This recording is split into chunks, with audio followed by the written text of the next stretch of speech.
येळ्ळूरमध्ये जनावरांचा दवाखाना आहे, पशुवैद्यकीय चिकित्सालय आणि इथं साप आलाय. बघूया आता, विचारूया यांना कोणाला दिसला. कन्नड कन्नड ಬರ್ತಿದ್ರಿ ಹೆಂಗ್ ಕಾಣಿದ್ರಿ?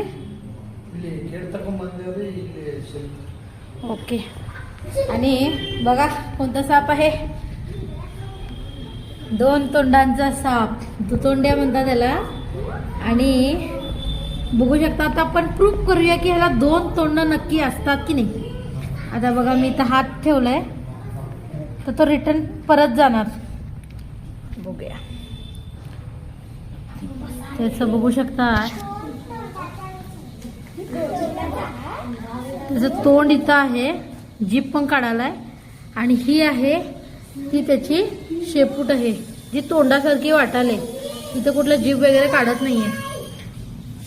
मी आता हात असा ठेवलाय तर तो रिव्हर्स जायला पाहिजे, पण तो त्याच तोंडानं जातोय. बघू शकता, इथं त्याची शेपूट आहे. त्यामुळे 2 तोंड म्हणतात हे चुकीचं आहे. त्याला 2 तोंड कधीच नसतात.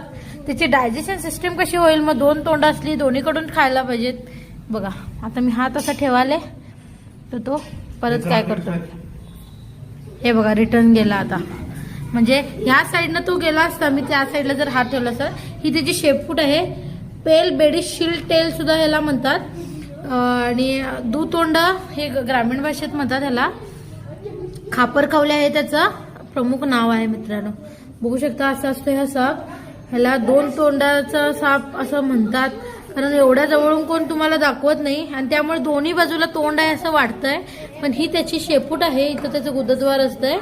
आणि हा त्याचं तोंड आहे. डोळे आहेत बारीक, बघू शकता. आणि जीभ सुद्धा दिसेल तुम्हाला. काही करत नाही हा साप, बिनविषारी असतोय. मंडोळ सुद्धा ह्याला म्हणतात, छोटासा. तर ठीक आहे, आपण ह्याला तर रेस्क्यू करूया. तुमच्याकडे झाले की असं ह्याला आपण पकडूया. फार शांत असतो साप, सावध तर नाही. असं जमिनीमध्ये वगैरे जिथे तुम्ही खोदकाम वगैरे करताय तिथं तुम्हाला हा साप दिसून येईल. बघा, त्याचं इथं जीभ आहे त्याची, जवळून बघा, दिसायला ना सर, टॅप करा पाहिजे.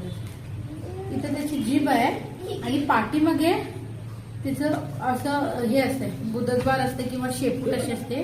तोंडासारखं ती वाटते, पण दोन्ही बाजूला तोंड हे नेचरमध्ये बसत नाही मित्रांनो.